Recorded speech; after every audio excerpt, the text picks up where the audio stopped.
1996 সালের ঈদে শাবানার 4 সিনেমা সবগুলোই সুপারহিট।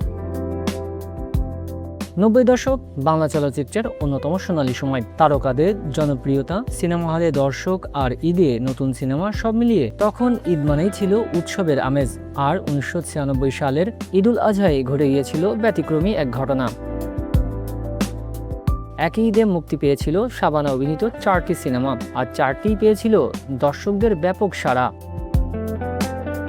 1996 সালের ঈদুল আজহা ছিল 4 এপ্রিল। ওই ঈদে ঢাকায় মুক্তি পেয়েছিল 5টি সিনেমা, ঢাকার বাইরে মুক্তি পেয়েছিল আরও একটি সিনেমা।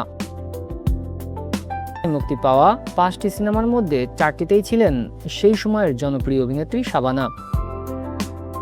ঈদের অন্যতম আলোচিত সিনেমা ছিল বিদ্রোহী কন্যা। সিনেমাটিতে অভিনয় করেছিলেন ইলিয়াস কাঞ্চন, রুবেল, আলমগীর ও শাবানা। অ্যাকশন ও পারিবারিক আবেগের গল্পে নির্মিত এই সিনেমাটি দর্শকদের কাছে বেশ জনপ্রিয়তা পায়। এরপর ছিল তপস্যা। সিনেমাটিতে অভিনয় করেন আলমগীর, শাবানা, শাবনাজ, বাপ্পারাজ ও শাবানা। ঈদের বাজারে সিনেমাটিও দর্শকদের ভালো সাড়া পেয়েছিল। একই ঈদে মুক্তি পায় স্ত্রী হত্যা। এতে অভিনয় করেন জসিম, শাবনূর, অমিত হাসান ও শাবানা। সেই সময়ের জনপ্রিয় তারকাদের উপস্থিতির কারণে সিনেমাটি নিয়েও দর্শকদের আগ্রহ ছিল ব্যাপক। আরেকটি সিনেমা ছিল বিশ্বনেত্রী। এতে অভিনয় করেছিলেন জসিম, শাহনাজ, আমিন খান ও শাবানা। ঈদের সিনেমা হিসেবে এটিও দর্শকদের মধ্যে আলোচনায় আসে।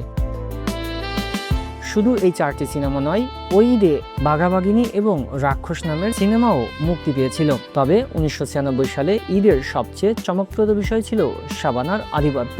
একই ঈদে 4টি সিনেমায় অভিনয় করে তিনি যেন প্রমাণ করে দিয়েছিলেন তখনকার ঢালিউডে তিনি কতটা শক্তিশালী তারকা ছিলেন।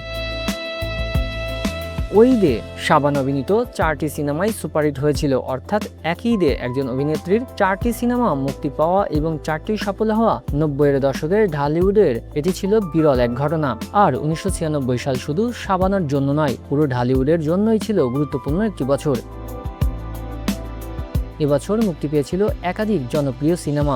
একই বছরে সালমান শাহ অভিনীত সিনেমাগুলো দর্শকদের মধ্যে ব্যাপক আলোড়ন তৈরি করেছিল। সব মিলিয়ে 1996 সালের ঈদ আজও বাংলা সিনেমার ইতিহাসে আলাদা করে মনে রাখার মতো, কারণ সেই ঈদ ছিল একদিকে জসিম, আলমগীর, ইলিয়াস কাঞ্চন, রুবেল, বাপ্পারাজ, শাবনূর ও আমিন খানের মতো তারকা, অন্যদিকে 4টি সিনেমা নিয়ে একাই ঈদের বাজারে শাবানার দাপট। তাই প্রশ্ন উঠতেই পারে, একই ঈদে একজন অভিনেত্রীর 4টি সিনেমা মুক্তি পাওয়া এবং 4টি সুপারহিট হওয়া বাংলা সিনেমার ইতিহাসে এর চেয়ে বড় তারকা দাপটের উদাহরণ আর আছে কি?